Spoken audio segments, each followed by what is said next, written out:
Deep beneath the Frostback Mountains sits Orzammar, the larger of two known remaining dwarven cities in the world. Orzammar was once the seat of a major empire connected by tunnels called Deep Roads, which stretched thousands of miles. The city now stands alone, cut off from the rest of the dwarven ancestral lands by the Darkspawn incursion. Secure in Orzammar's impregnable construction, the dwarven noble houses continue their centuries-old power struggles. Assassination and blackmail are commonplace, but the appearance of honor is paramount.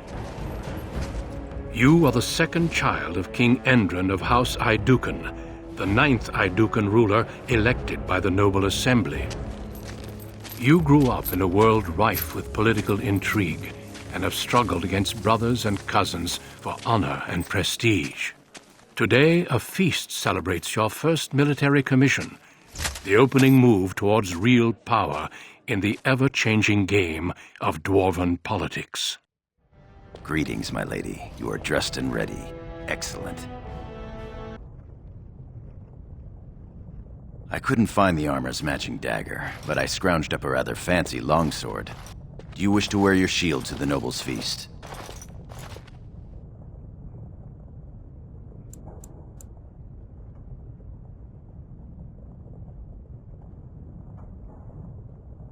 Why not?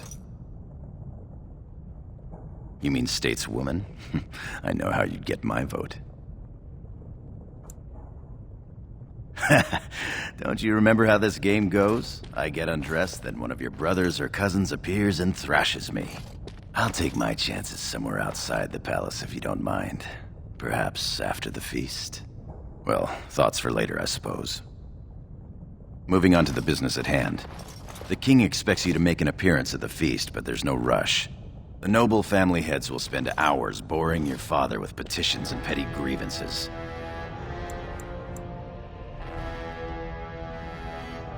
Out and about. I saw them on my way here, browsing the shops. As part of the celebrations, permits have been auctioned off to members of the merchant caste who wish to sell wares in the Diamond Quarter. Lord Harrowmont has also opened up the provings for young warriors to test their mettle before tomorrow's battle.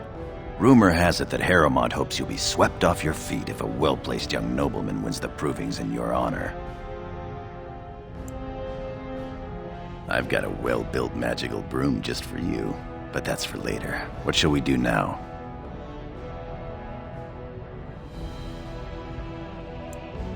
With you as always, my lady. The day is ours until the feast. I'm sorry. I thought you were Prince Balin coming down the hall. Forgive me. It seems she's one of your brother Balin's newest, companions. Prince Balin is attending the feast being held in Lady Aeducan's honor. Yes, of course. It was presumptuous of me to think that he would return to... I am sorry. I will show myself out. With your leave, my lady. Thank you. I will go now. You sure you want to go to the feast now? I doubt we can escape to see the provings once we're inside. I can't wait to see who's fighting today. Please, Master Volney. My work is accredited by the Shaper. These books are lies written by the enemies of House Volney. I write only what I find in the ancient records. Lady Aeducan, you can vouch for my work, can't you? Your father loved my History of Aeducan, Paragon King, Peacemaker. This worm has written a book that slanders my house.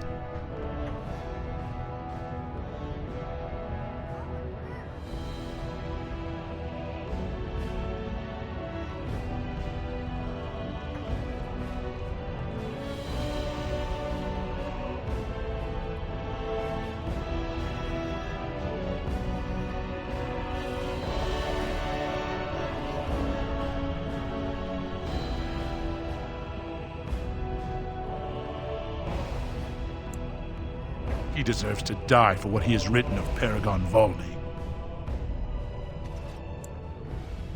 My work tells the stories of all those raised to paragons in the last 500 years. When the Assembly names a paragon, that man or woman is then, by definition, everything one can aspire to be in the world. They form their own noble houses and are revered as living ancestors. But paragons start off as men. Volney was more than a man.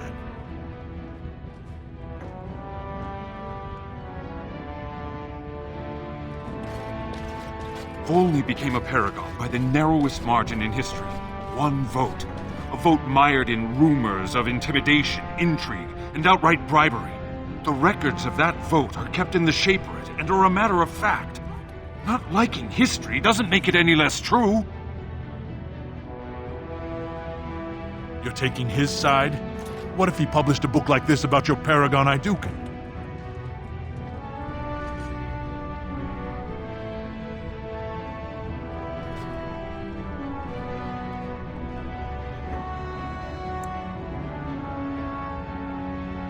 You would not say so if it was your house, but I shall respect your wishes. For now. Excuse me, Your Highness. That fool has no idea how weak his house is or how low he sits in it. Shall I have him killed, my lady?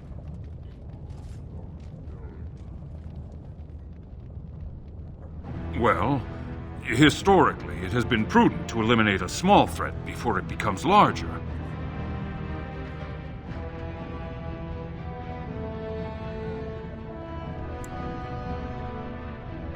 As you say.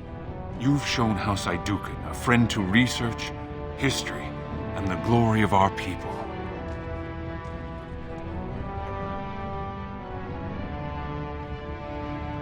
Of course, I have much to document and organize. Good day, Your Highness, and thank you. My Lady Iduken, you honor me by visiting my humble booth. May I show you my wares? Please, look as you will. Atrasvala, big sister. How surprising to run into you out among the common folk. Especially since duty requires that you attend our King Father at the feast today. Have you so little respect for him to disregard his wishes on a day set aside for you? Lord Harrowmont told me we wouldn't be needed for hours at least. Silence! If I want the opinion of my sibling's second, I will ask for it. Yes, Your Highness.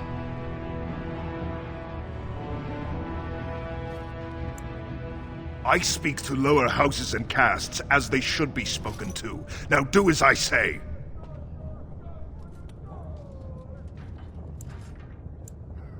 You're on your own. I've been dealing with him all afternoon.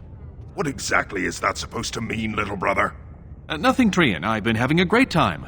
The speech you gave to the legless boy about hard work and making something of himself was fantastic. As heir to the throne, it is my duty to impart wisdom and judgment upon those who need it. Now then, you, get to the feast.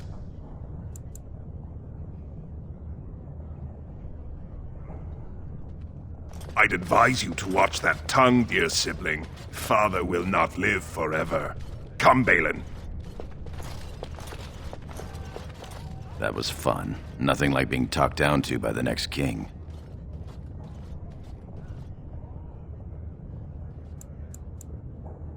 Perhaps this isn't the best place for that sort of talk, shall we?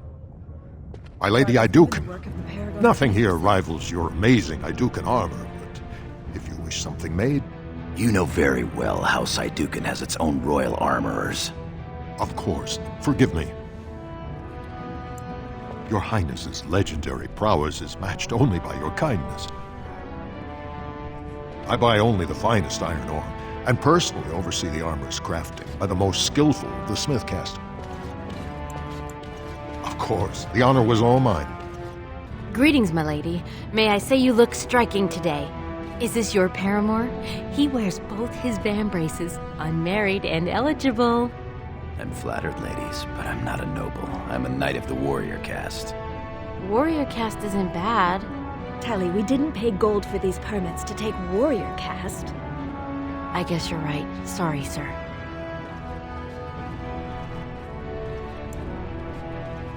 Not exactly, my lady. They're noble hunters, my lady. Because a man takes his caste from his father, they hope to bear a noble lord's son. If a noble hunter succeeds, she is raised up to join the house as a concubine to care for her son. It brings new swords to a house, so many nobles look favorably on such women.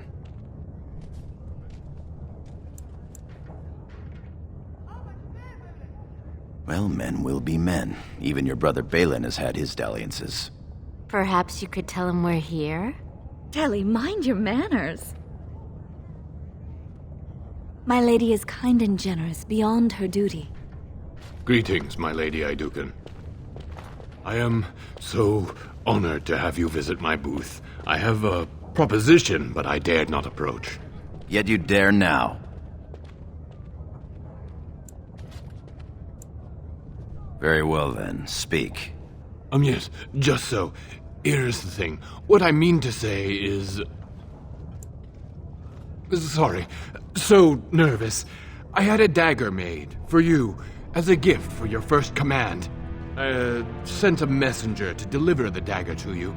Prince Trian had him thrown out. I don't know what offense he caused, but I had him beaten severely. Here it is, Your Highness. That's an amazing piece, merchant. You do me much honor, sir. The blade has been crafted over a period of 2 years by masters of every art. I wish to bless the lady's first command and hope that someday, when she rules, she will wear it. Trian is heir. He will rule when King Endrin returns to the stone. If the Assembly wills it. Forgive me, sir, but whispers say the second child of Endrin will be chosen. Whispers indeed. It's a princely gift. If Trian recognizes it, though, it may send the wrong message. Or the right one, depending on your view.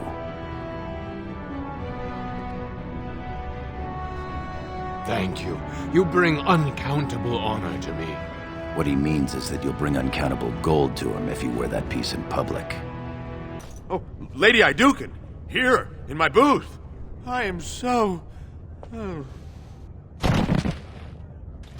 He's fainted. You make quite the impression these days. Is it hard to be the king's child, never able to just blend in?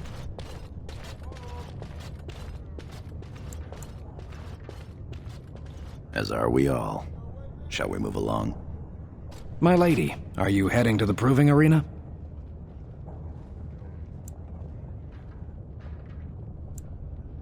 We have been charged with the task of escorting you to the proving grounds. I clean forgot about that. Forgive me, I should have informed you sooner. The king decided you were not to travel through the commons unguarded. I did mention the merchants that won permits to show their goods in the Diamond Quarter. There were only so many permits auctioned off, and quite a few were turned away. Your father fears you will be harassed on the way to the proving. Will we be leaving then? We are at your command.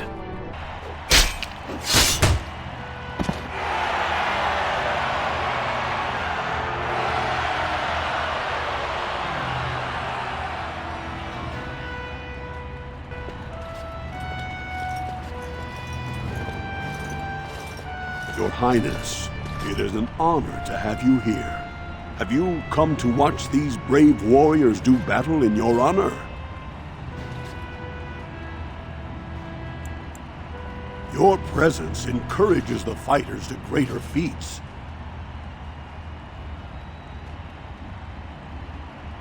I'll call the first fighters in a moment. Greetings, Lady Iduken. Are you enjoying the proving so far?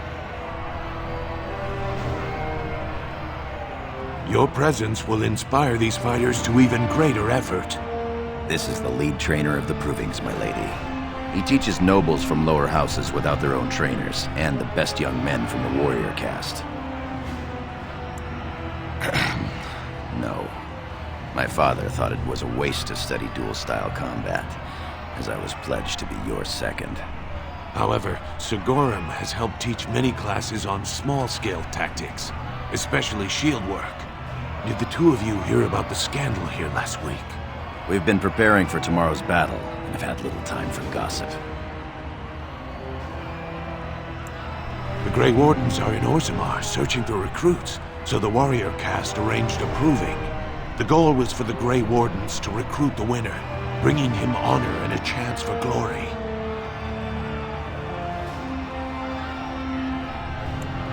Well, yes and no. It was like nothing I've ever seen. Sir Everd, fresh from fighting Darkspawn, got dead drunk before the proving. Then some castless bruiser took Sir Everd's armor, wore it, and won the proving. Lady Iduken likes to see the world shaken up. Well, shake up the world it did. They took the imposter to jail. I assume to be thrown into the deep roads as meat for the Darkspawn. The warrior caste is in an uproar. An incident like this raises many questions. Well, how the brand got in here to begin with. Or how a casteless learned to fight like that. They aren't even allowed to possess weapons. I've heard they fight in the slums with the old cast-offs. I'm almost curious to see. I doubt King Endron would approve of that. Ha! I suppose not. All right, I have to go check on the fighters. It was an honor to speak with you, Your Highness. My thanks.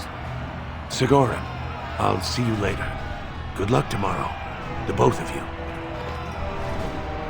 I'm glad to see you up and around. Would you like to congratulate today's winner? Then I shall call him. Franklin! I am here. Will you receive honor from Lady Iduken? Of course.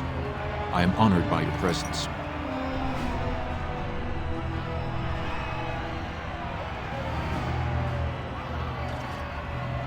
Thank you, Your Highness.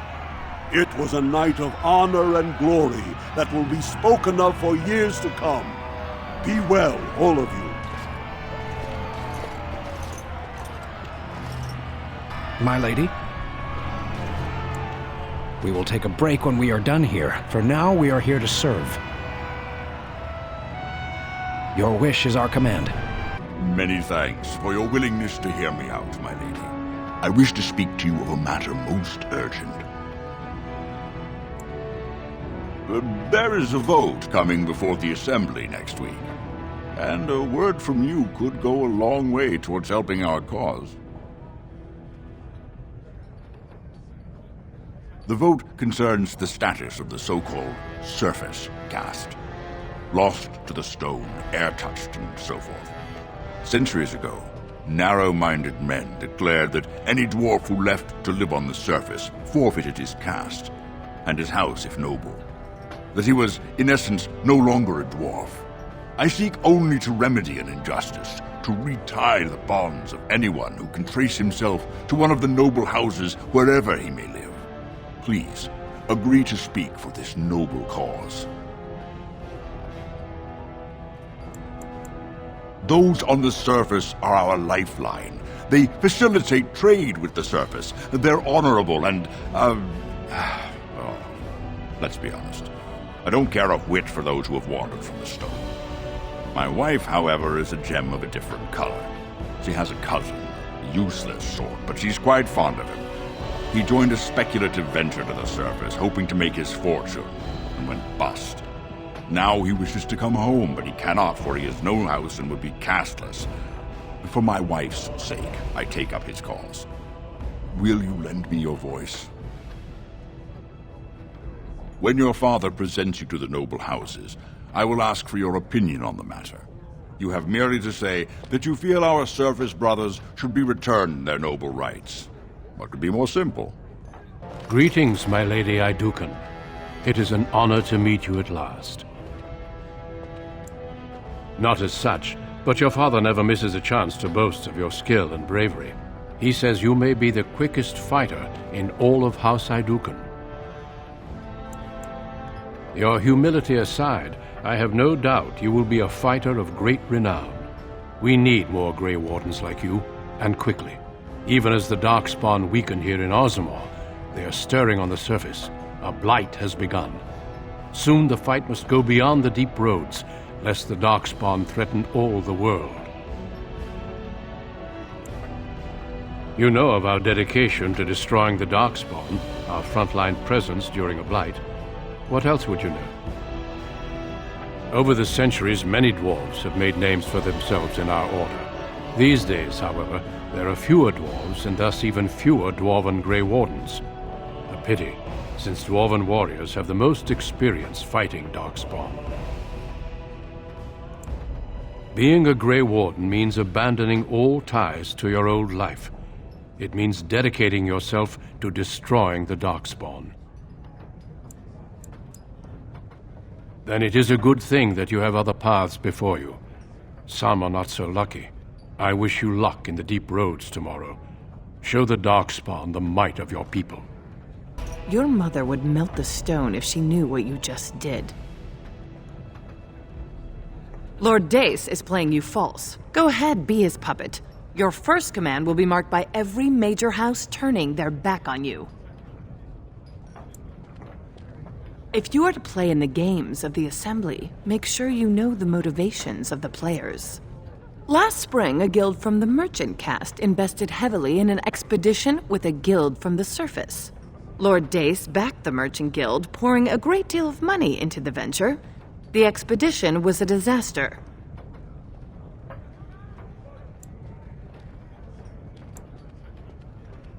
Lord Dace lost a great deal of money and prestige.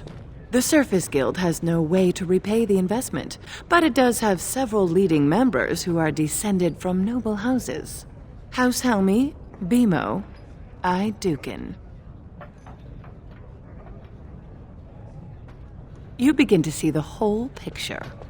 Your house and mine would be forced to pay the Surfacer's kin debts. It would be a great victory for Lord Dace.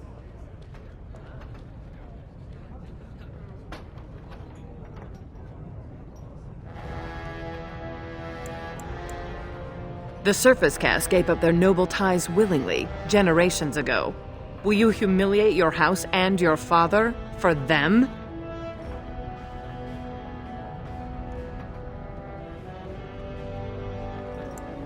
Well, don't think too long. My king, please reconsider. The trade contracts alone could bring great prosperity to our houses. Will we really turn our back on our brothers and a potential fortune in cheap labor because of a political technicality? Denial of the traditions of our people does not qualify as a political technicality. There is more to life than monetary gains, my lords Bimo and Mino. The Assembly of Kal Sharok will respect the rule of Orzammar, or they will rot and die alone, surrounded by enemies. Yes, my king. But look, we have company to spare us further wrangling. Atrast Vala, my sweet daughter. How fine you look in your grandmother's armor. Are you ready to be presented to the heads of the noble houses? So dutiful. Very well, let us begin. Lords, ladies, grant me a moment of your time. We are here today so I may present to you my second eldest child, blessed by the stone and born of the blood that ran in the veins of the Paragon Iduken. Who would pose a question to the prospective commander? Who seeks to know the prospect better? I have a question. I seek to know the prospect better. Lord Dace, head of House Dace, speak. Lords, ladies, my question concerns the plight of our wayward kin, the so-called Surface caste. What does the Commander Prospect think is the proper place for these lost souls?